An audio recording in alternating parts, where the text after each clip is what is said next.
Hey guys, I'm here with MMA prospect Elle Wagman. I hope I pronounced your last name properly. It's Wagman. You're close. I'm close. Very cool. So how is it there? I mean, you're a Kansas City fan. Are you still upset over the Super Bowl, or what's your feelings? So I'll be honest, I didn't watch the game. We don't have cable. We pretty much just stream everything. So we didn't really watch the game. We just kind of were checking on the live updates and stuff. I I don't mind football, but it's not something I don't really watch a whole lot of football. So But Tom Brady's still the best. That's all. yeah, but he sucks. So you're 1-0 as a pro now, right? Correct. So how was the transition going from amateur to pro for yourself? It's been really great. So I feel like there are definitely levels in the sport, and the way things are at Glory, the way that we train, and the schedule that a lot of our amateurs keep is more intense than a lot of pros anywhere else. For sure. Outside of your major promotions. And so it really, my training schedule hasn't changed at all. The way I'm training. When I was an amateur, I was training for elbows and knees to the head already. We aren't training to be great amateurs. We're training to be great pros. So Exactly. I don't feel like a whole lot has changed other than the fact that I get to implement those skills in my fights. A fight is a fight at the end of the day, right? You're still going in there swinging. Absolutely.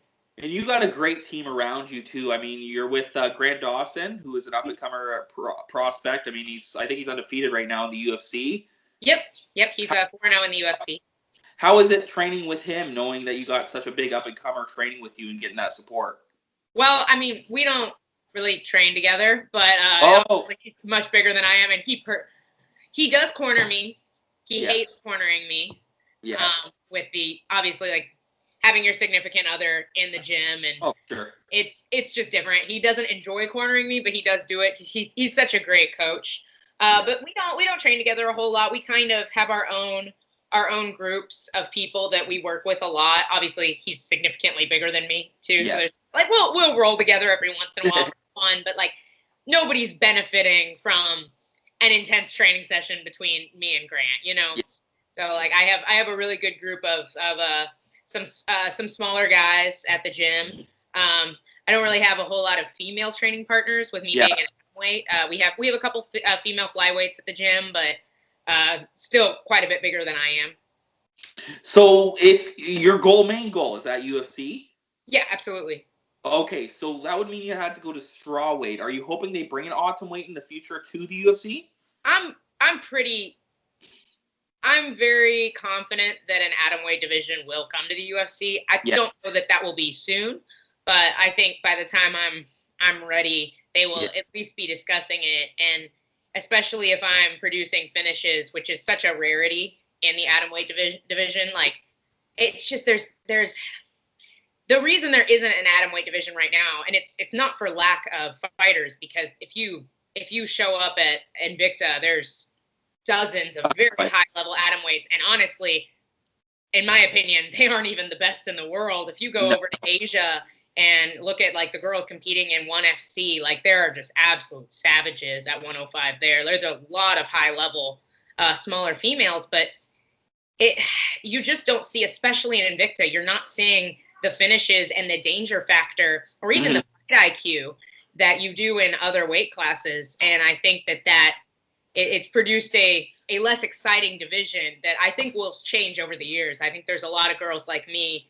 that are going to have that danger factor that nobody knows about yet, For sure. It's good that you said over in Asia, like you said, the women are over there. Would you want to fight over in Asia, or is that something you would look to doing?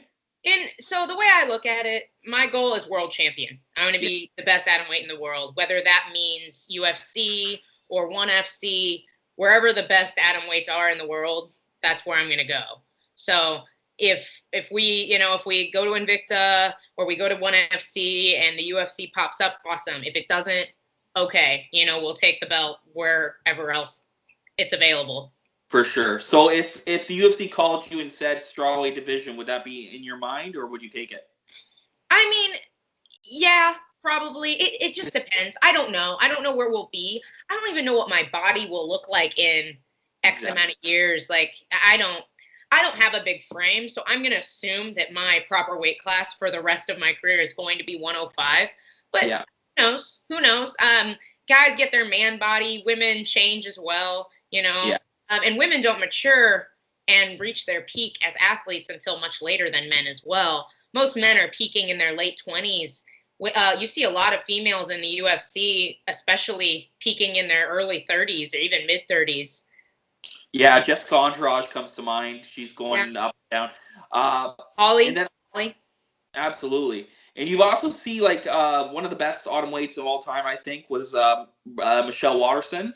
And she went up and she had some luck at strawweight. So, and I think I would run into. I don't think she will ever be champ at strawweight. No, she's too small. She's too small.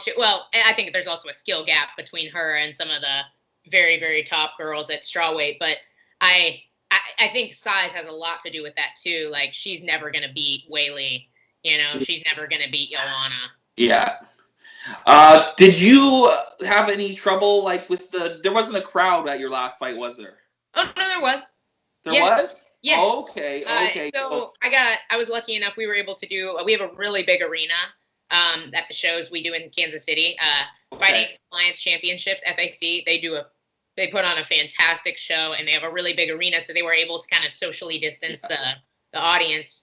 So it was great to get to have my pro debut in front of fans.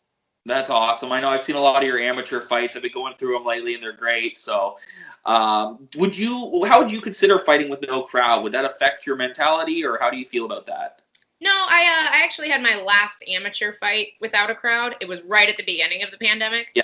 And it was weird, but I mean, at the end of the day, it's still you're in there fighting. I mean, there's pros to it too. Like, you can hear your corners way better. You don't have to deal with people in the audience yelling over or anything like that. Like, I think there's definitely some advantages to fighting without one. For sure. Getting into MMA, and especially how the women's sport has grown over the last couple of years, was there a woman that you looked up to, like a Ronda or a Holly you mentioned? Oh, Ronda was the first girl I ever started watching fight, for sure. And like, as I branched up, the girls that I watched the most are probably Joanna, Jessica Andrade.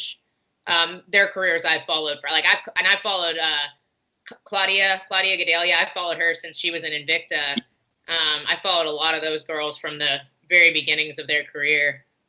Oh, for sure. And it's like it's weird how fast it's going. Like, I just went and rewatched the Liz Carmouche fight with Ronda. Wow, yeah.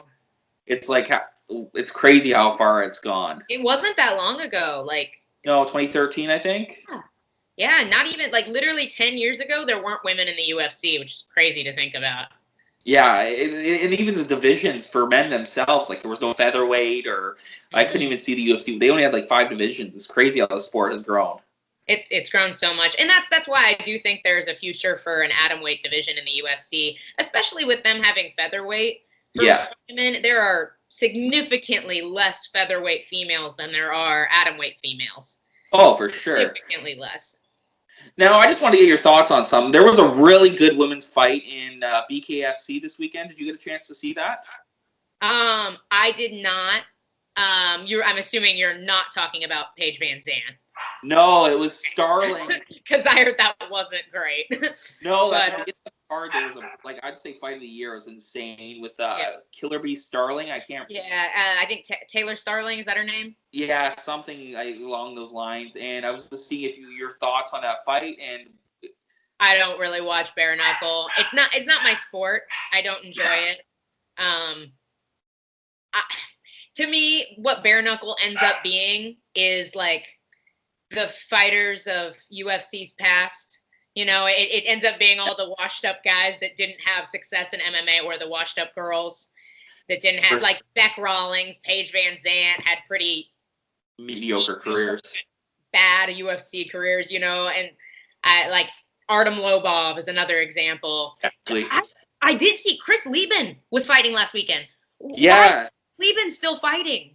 I don't know, but he had a crazy knockout. I don't know if you've seen the knockout, but it was brutal. I heard about it, yeah, and I was like, I didn't know he was still alive. Like, why is he still fighting?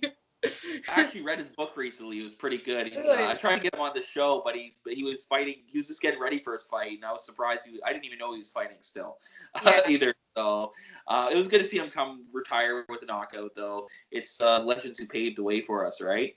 Yeah. Is there news on your fight up and coming, or do you have anything in talks? No, so I haven't really posted much about it, but I did have a third knee surgery after my last fight. So I nothing major. They just needed to clean up some stuff from some previous knee surgeries.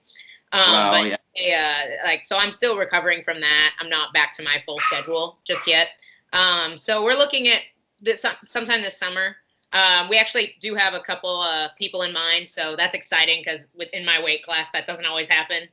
That we actually have some options ahead of time. Is Risen another company that you would look forward to? I would probably go to ONE FC before Ryzen. Ryzen tends to be, how do I put it? Ryzen is not a fair place to fight. No. It's not. Like I would want to be in a promotion that is professional and, treats all fighters equally, regardless of what country they're fighting from, they're hailing from. I think Ryzen definitely brings people in to get beat up by their superstars. And even if you can win, I've watched girls win fights like absolute one-sided decisions and then lose on the judges' scorecards. Yeah, it's crazy out in Asia sometimes, especially there. You're right. I never even thought about it that way. And ONE FC doesn't have those problems. ONE FC is a very professional, very well-run promotion from what I've seen. And you don't have to cut weight all the way. You just have to. So you are a really big fan of ONE FC, eh? Yeah. I'm a huge fan of Angela Lee. I think that right now in the world, Angela Lee is hands down the best atomweight fighter in the world. She beats every single other atomweight in every single other promotion anywhere. Until you fight her, right? Huh? Until you get a chance to fight her. Not yet. I don't want that smoke. I'm not ready for that. And I don't know what they're like. So you see a lot of in Asia, but yeah. She's savage. And there's another girl. Grant and I were actually just watching videos of her last night. Her name's Alana something or other. Aliana.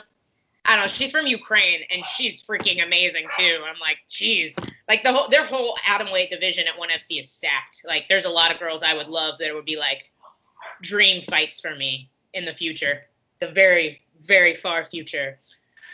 Yeah, absolutely. I got a couple more questions for you, then I'll let you go. So you're talking about your 1-0, which is the perfect start. You see sometimes a lot of companies, especially with the women's division, they like to throw them into these big companies at like 1-0, 2-0. You'll even see it in UFC. I get the feeling that you want to slowly, gradually get in there so you can build a better career. Is that what you're aiming towards? Absolutely. Any good fighter that ends up having a great record was always developed. Like, you'll hear people, they're like, oh, well, you're not a real fighter if you don't take random fights in random weight classes. And it's like, nobody with a good record ever says that. Like, there's nobody's doing that until they get to the high level, or they're never going to be at the high level, and it's important to be developed. And if it were up to me, I would take every freaking fight they put in front of me. But that's why I have Grant and I have James, because like, I do what they say. Like, when they tell me I'm ready to fight somebody, I'm ready to fight them, I feel like a lot of times fighters probably feel pressured because they're offered these deals and they just feel like they have to take them, even though they're not fully ready yet. And that's why, if you're not smart, find somebody who is and have them take care of your career. Because we're not in this business because we're all super intelligent, like, that's not why we chose this career path. So find somebody who is, that can take care of you and knows how to develop people. Like, the most important thing is not being on UFC Fight Pass or being in a major promotion. If you want to be the very best, the important thing is taking the right fights at the right time, For sure. Now, how is the weight cut to atomweight? You said you were a smaller frame and stuff. Is there a big cut, or? Oh yeah, no, I'm small for straw weight. I'm not a small atomweight. I walk around about 125. So. Okay. Oh, so you got a 20-pound cut. Yeah, but I'm huge at atomweight, which is great. Like, I love it. You'll be able to throw people around. Oh yeah, it's great. No, I'm definitely, and I have a very physical style. So in the past, when I fought at 115, it's not very conducive to my style for me to try to be physical with girls that outweigh me by 15 plus pounds, For sure. And my last question for you is, there is a big fight this weekend between Usman and Burns. Are you going to be tuning into that one? Oh, for sure. Yeah, we don't miss a UFC card ever. Yeah, I'm super excited for that fight. One of my teammates is fighting this weekend as well, Julian Marquez. So keep an eye out for him. He's fighting oh my gosh, what's his name? The coconut bombs guy. I just had a brain fart on his name. Oh, okay, I know you're talking about. I can't think of the name right now. Maki Pitolo. Yeah. And they're both like, it's gonna be such a fun fight. Like, make sure you watch that. But yeah, I really like Gilbert Burns, and I love his style. I think he's a genuinely, like, really, you can tell he's just a genuinely good person. I'm a fan of his. I don't think he will win, but I hope I'm wrong. See, I everyone's been telling me Gilbert Burns is going to win. I just don't see anyone beating Usman. I think he's going to 50-45 him. I think the strength is what's going to be the difference. I think he's going to be too much. He's so big. He's got super high level wrestling. Yeah. Yeah, I got you. He said, Grant Dale. Thanks, babe. About him. But he's got super high level wrestling. He's huge. And he's super long. He's way longer, too. And so he fights really smart. It's one of the reasons he's super, super boring. Yeah. But, like, I think Gilbert could beat him. I would be surprised, but definitely, The only person I think could beat Usman, though, is Kobe, honestly. Exactly, yeah. He has the style to beat him, but I just feel like Usman is a bigger, slightly better version of Colby. Like, he doesn't get tired, he really doesn't. Like, he doesn't gas for his, like, size and frame. And the reason he doesn't gas is because he's so good at slowing the fight down. Like, Colby is good at, like, speeding the fight up and making people get flustered with just constant pressure, constant takedowns. But you can't do that to Usman because he's so long and he has such good power. He slows the fight down really well. Oh, for sure. And my last two questions are, what did you think of the Frankie Edgar knockout? Oh, dude, that was amazing and horrific. And Frankie's my guy. He's one of the other guys I've been watching since day one. He's my favorite fighter of all time, so I almost teared up a little bit. It hurt my heart. I hope he retires. I've been saying that for a long time. Like, I don't think he's had personally a really great performance recently. The Pedro Munoz fight was great, but I also think that Frankie lost that fight personally. But yeah, I know that was a hard one to watch. But Corey's good. Like, that whole division is insane. People don't realize how good 35-pound division is. Like, he is coming back. It's crazy. Yeah, and I don't see anyone beating Aljo, honestly. I think Piotr will win, but Aljo's he's a tough style for everybody because he's so long but low, and then you have to deal with such high-level grappling too. Man, he's got a tough style. If you want to put money on that one with me, I'm here for it. I don't know if I'm. It's a close one. It's going to be so close. But, man, Piotr's, he doesn't back up. He has great takedown defense. Yeah. And I do think part of me is like, well, he could attack the lead leg of Aljo because he does that kind of real long thing. But he's also so far away from you. It's really hard to, like, attack low kicks on him, I don't even know. It's going to be a great card. I can't wait for that card. It's like 3 title fights. It's insane. And my last question is, you were just saying you were having lunch. What did we get for lunch from you? Oh, I get these, like, little gluten-free rolls from Whole Foods. Really good. So I had one of those, and I had some hard-boiled eggs and some steak. And what else did I have? And some fruit. It was like a really fast, like, roasted in my mouth. Well, I really appreciate having you on the show. Maybe we can have you in the future again. Did you want to shout out anyone before I let you go? Sure. Just shout out to, obviously, my team at Glory, my boyfriend Grant, my coach James Krause. If you guys want to give me a follow, I'm at the _Elle Wagman on Instagram. I would love to hear from you guys. Yeah, we will post your Instagram right onto your the video, so people will be following you. Awesome. Awesome. I really appreciate your time.